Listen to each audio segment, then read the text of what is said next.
welcome to Charcuterie and Conversation, the Board Squad podcast. My name is Summer, and I'm joined by my great friends, Nicola, Monica, and Anna. And today we're going to get into a conversation about the sandwich generation, taking care of our children and our aging parents. And that's going to be quite the conversation because we've got a wide range of different circumstances going on. But before we do, we're going to get into our charcuterie sandwich board made by Nicola. Tell us about the board. So, of course, I love a good theme. And because we're talking about the sandwich generation today, I made a sandwich board. Oh, my goodness. And I love. really thought through this one. So I made some sandwiches I've been wanting to make for a long time. I made a grilled cheese, but it's a grilled goat cheese with raspberry jam. This one. That's this one. Then I made a really beautiful caprese tomato and basil. I see that one. On an olive bread, a fresh olive bread. Oh my goodness. I made a breadless sandwich, basically. It is keto. provolone. It's keto. It's a keto sandwich. Protein. Keto, gluten-free. It's gluten-free. Yeah. It's provolone, turkey, and arugula. And Nice. then the fourth sandwich is a pulled brisket, a barbecue brisket. Oh, and that's on yum. ciabatta. You outdid yourself. Thanks, guys. I will say I made it. It was the outtakes were breakfast this morning, and the kids did love it. So that means it's good. That's how you know. 4 That's how you know. sandwiches. They even ate Four the keto sandwiches. version sandwich. They loved that was their favorite. The protein. Yeah, that was their favorite. Because Okay. protein. Okay. I'm going to have to see if that passes at my home. So the pass at your house. Well, okay, so let's talk about this.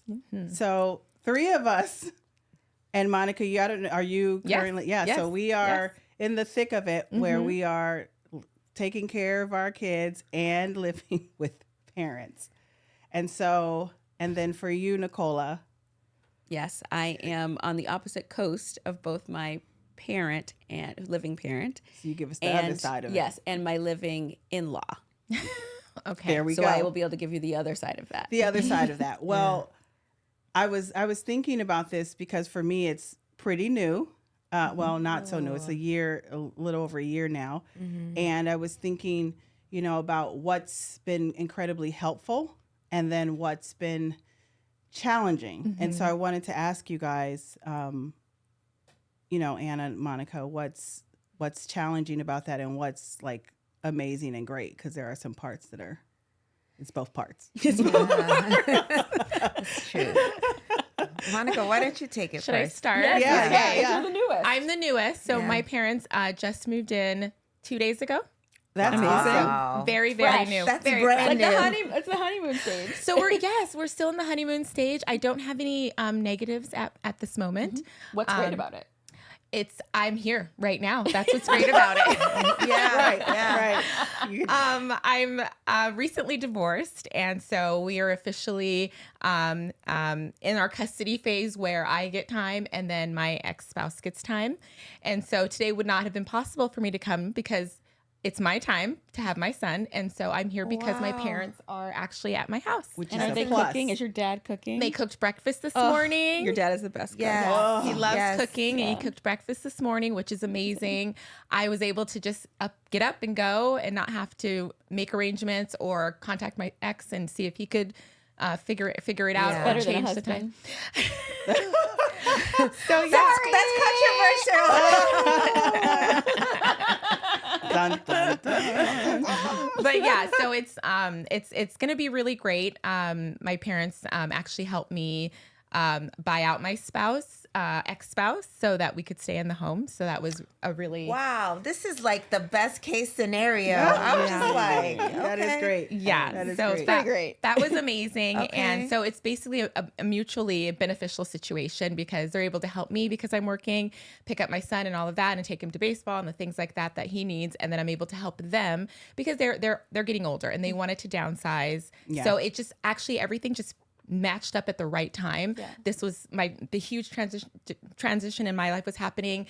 They were wanting to make a transition, and it just like fell together at Now the you perfect have like time. the support and the support. Yeah. So I've got the support that I didn't have before, because that was my journey, was before I didn't have that support. So now it's going to be great. We're, it's not all rainbows right now, because we're in the middle of doing some remodeling. So the house is a little skewed. Things are not in the perfect place, but it's going to come together, and I'm very, very excited. So yeah, that's really cool. I think, definitely built-in support. So I'm in a different situation. So I live with my mother-in-law. So my mother-in-law came to live with us after some circumstances. And so she's been with us 11 years. So I'm on the opposite. You're in the neonate, oh, my baby's so cute stage. I'm in the okay. Okay. Yes, I got a teenager at home. So definitely the built-in support is great. My mother-in-law also makes breakfast for my husband and the kids in the morning, which is great, because that's the time I work out. I was getting up and doing it myself, and then she would get up and do it. And then I had an aha moment, like, hey, think smarter, don't work harder. So I just gave her that territory. And so that's one thing that's been good. There is lack of privacy, so it does affect just the home dynamics. I remember my daughter being in kindergarten and drawing, like how kids draw their family. There all of a sudden, like, there's this extra person. And so it's just like, she's just part of the family. But it's weird because even though she's not your nuclear family, she's also not like an exchange student that you can just tuck away. Yeah. So vacations become tricky. It's like, do we bring her? Do we not? She's aging, like, what's going to happen, the dynamics. But what I've learned is to kind of have my clear boundaries, Yeah, that's good. I really try not to get involved in decisions that I don't have to be involved with. And that's really good advice. Like, don't take on more than you need to. You're actually not parenting your parent or your in-law. You're just there to support their housing journey. And that's really what it is. I like that. Yeah. Housing journey. I like Okay, that. I'm going to keep that in mind. Yes. And Summer, for you. So for me, I'm an only child, and I was always worried about my mom living alone. Yeah. So I have been nagging my mom for years, probably starting about 10 or 15 years ago. Oh, we're going to live together. It was more like a joke. We're going to live together. You're going to move in. We're going to take care of you. You're going to be in the back house. That was like, you'll have your own spot. She wants her back house. Like, when I was sticking her in the back house, she wants her own back house. Yes. And it just, I felt like it happened overnight, where I think some health things were starting to come up. Yeah. And she wasn't incredibly honest about them. Yeah. And eventually, I think it got a little scary. So it prompted her to really, okay, now I have to, I'm moving back. So the great thing about all of that is, one, she did end up having a stroke. And so I was there. Yeah. And so I was, not that, stroke's not great, but I was so happy that I was there. I got to be with her while it was happening. Yeah. We got her to get, to the doctors right away. And as a result, I think, after the fact, she doesn't have a lot of the side effects that some stroke. Yeah. That's wonderful. Because we're right there. Because I was right. I mean, Yeah. right there. That's wonderful. I mean, I called Anna. Yeah. We all call it. We all call it. Sorry, Dr. Anna. Yeah, and so that for me made me, was like, oh, see, this is why I wanted you to be here, so we could, you're not alone going through all of this stuff, because I was thinking, oh my gosh, you could have been alone. Yeah. The other thing is, my mom, which I'll ask another question about this, but my mom is not my mother. She is definitely a grandparent, and the dynamic of her with the kids It's different. is wonderful and annoying. Yes. And explain. so I'm Why is it incredibly annoying? Yes to so I'm everything. incredibly thankful that she's there, because she does help cook. She goes out and she buys the snacks they want. Yes. She, spends time with them, which is extra surprising. And, if I'm feeling overwhelmed, she notices, she gets, okay, come on, come in the room. And it's like, great. Nice. So it provides me with a lot of support. Yeah. But on the flip side of that, my mom was very stern, a stern mom.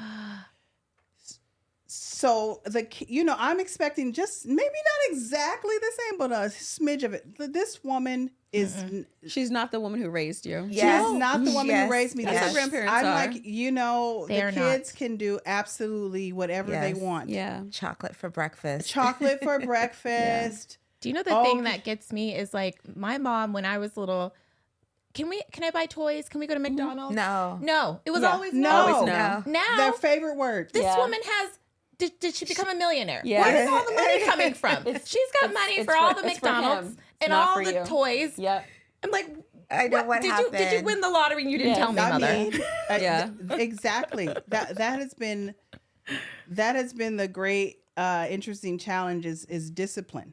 When we get to Yeah, we have issues around discipline too. That's really tough. I think too, Summer, what you were talking about really resonated with me. When you have like a sick parent. Yes. So Nicola, I can relate to your story too because my mom is on the East Coast, and so unfortunately she passed away in 2022, and she had an incurable cancer, and like it just put me in a really that pressure. yeah, just a tough position. But it was clear, like if I became a doctor and you have this money saved up, when is the best time to use it? Then when your loved one is sick. Yes. So I was able to kind of move and be there for her. But it's really hard to watch your parent kind of change their identity to be like someone sick, to be someone who doesn't discipline. And I know, Nicola, your story is similar too. It's really hard to watch it from afar. So my parents were married for 40 years and we always thought and literally moved here to the West Coast from the East Coast knowing that she would be cared for because she and my dad had a really solid plan for their retirement. Which is wonderful. Which was wonderful. But best laid plans, and my dad passed away actually really young from a surgery that he had. And so unexpectedly, I now have this single woman mom who did not ever, really manage the household financially and, and has never lived on her own. She and my father had been together since they were 17 and she's in her quite the change. 70s. So, having to figure out things for her from this far away is really hard. And then equally, my mother-in-law is a single woman. Her husband also passed away, but when my husband was a teenager. And so she is also on the East Coast. And so we are trying to manage things for them. I fortunately have two sisters who both live on the East Coast, but they are, helping out in tremendous ways that I cannot because they're closer. And then my husband is the only child. Oh, wow. So, yeah. So my mother-in-law experienced long COVID during COVID. And so Chad and Grayson had to fly to be with her for several months, Your husband actually. and your son. Yeah, and they went to stay with her. So it's hard because then you're like, they're telling you things like, I'm not driving. But no, just kidding. They are driving. They are driving. Oh, no. They're like that. kids. Yeah, they're like kids. They're like kids. And you're trying to manage that. Like you're basically a teenager from afar. So Yeah. You need to get cameras in the house and say, I saw you. No, I but saw you seriously, grab your keys I and do walk do that. outside. Parents and I your will say parent. that was probably the hardest thing to watch, to see your children who are kids and then to watch your parents who are not kids. Yes.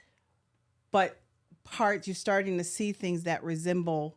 Yeah. And it's a Childlike very behavior. hard thing to, I don't know For how you guys us, feel about it, to to navigate. watch For them us. go through that process. For to us. age, to watch them age. To watch Yeah. them age in that way. I don't think I ever realized, like, when you're getting, not for everyone, but for some, when they're aging, they also Slow down. slow down. And it's almost like they are kids, but they're not. Yes. Yeah. And you have to worry too about all the things in the world, like, there are scammers. There are, people in the world who try to take advantage of them. And youth, I think of my mother as like the most savvy, like street knowledgeable person I could ever know.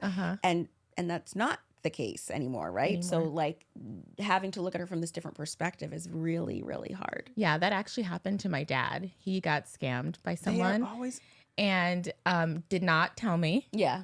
they're so afraid to they're tell you not- that they they're don't want to tell you. Yes. They're like teenagers. My mom told me and said, don't tell dad that Yeah. I'm telling you this. Yeah. And I was very Scared. upset and scared because my dad has always been the extreme alpha male. He was a Marine, like super alpha Oh, male, and for him wow. to have, and very financially savvy, Yes. and for him to have had that happen, it was really unfortunate. And definitely told my mom, like, make sure, like, don't let anything like this ever happen again. Make sure he's always bringing things by you, because he may not want to tell me. Yeah. He may He'll feel tell a little bit you. more embarrassed, but he'll tell you. So yeah, that's really, really unfortunate to see happen. But he did learn a lesson, and Yeah. says he's just, And you everything's hope that locked down now. That lesson that's hard Right. will Resonate. resonate. Yeah. Yeah, for sure. That was Do the you- hardest thing. How do you feel like the dynamic of watching your parents like hide things from you? Like, so you have it from afar, Yeah. and then up close, they're still trying to hide things, and Yeah. you're Oh, like, yeah. I see you. Yeah. I think that's the hardest for me. Like, that was the hard. I remember I came home and, my mom was turning 80, and we celebrate birthdays. Like, I've been celebrating birthdays since, like, I was in the womb. Like, it's always like a It's a thing. If thing. it's your birthday, you're going to get something. It's going to be a cake. It's going to be a celebration. And I remember coming home and seeing my mom turn 80. And that's when it hit me. And it was just like this heaviness, like a blanket over me. Like, it just crushed my soul, because that's the first time that I saw her age. And she was not aging well. She just, she was a single mom. My dad also passed away when I was young. She worked, like typical immigrant stories. And then she had some health issues, like you said, Summer. Like, so she had hypertension, she had high cholesterol, she had heart disease, and then from a musculoskeletal point, like we talk about menopause, but like all the things that we're talking about, bone health, she really started to like hunch over. Yes. And I didn't recognize her physically because she was so strong, Nicola. Yes. She Yeah. was the Yeah. one who was Yeah. so strong. Yes. So for me, that moment was just so heavy. It like crushed my spirit. And that's when I realized, like, my mom's not going to live forever. Yeah. She's going to Yeah. die. Like, Oh, we're all Anna. good. It's so sad. I know. Yeah, it's so I know how hard. much, like, how close you are with your mom. Yeah. But that's Yeah. the thing to keep in Yeah. mind, I would say, too, having lost one of my parents and Yeah. losing your mom, like, to keep in mind during this time, Enjoy. I try to remember that Yeah. when things get Yeah. really frustrating, I'm like, why did you do that? But Enjoy them. Yes, to Yeah. remember how Yeah. grateful we have to Yeah. be that they are here, Here. and that, even though we're experiencing them in a different way, Yeah. that we are still having the opportunity to experience them. Yeah. And I think, like, on a last note, someone told me you can't have the good of a person without also having The bad. the challenging, the Yeah. bad of a Yeah. person. Of Yeah. course. And so I think, to your point, Anna, Yeah. it's a good place to just end on, is like, it is a blessing. Yeah. When you talked about your mom, I realized it is an incredible blessing to she's have here. Yeah. her there, to have my children there, to have them interacting Yes. Yes. with their grandparents. Yes. And I know Yeah. how much that molds and helps to shape the next And generation. for them to have the memories of their Yes, the that's- memories of their that's- grandparents. yeah, It's That's so really rich. what makes Yeah. me really happy, is that he's There's going to more grow up good with than them. bad. Yeah. There's more good than bad There's- when you're yeah. like fighting for your privacy. Yeah. There'll be more good than bad. It's all right. I'm happy they're here. It's Yeah. and I'm happy my son will have them. So Yes. That's going to be gonna be great. awesome. Well, that is it for this podcast. We hope that you enjoyed, and we want you to go on and follow us on all of our social media outlets, Instagram, TikTok, Everything. everything, All the everything, things. all the things, all At the the all the YouTube. podcast places, all the YouTube everywhere. Spotify. Until next time.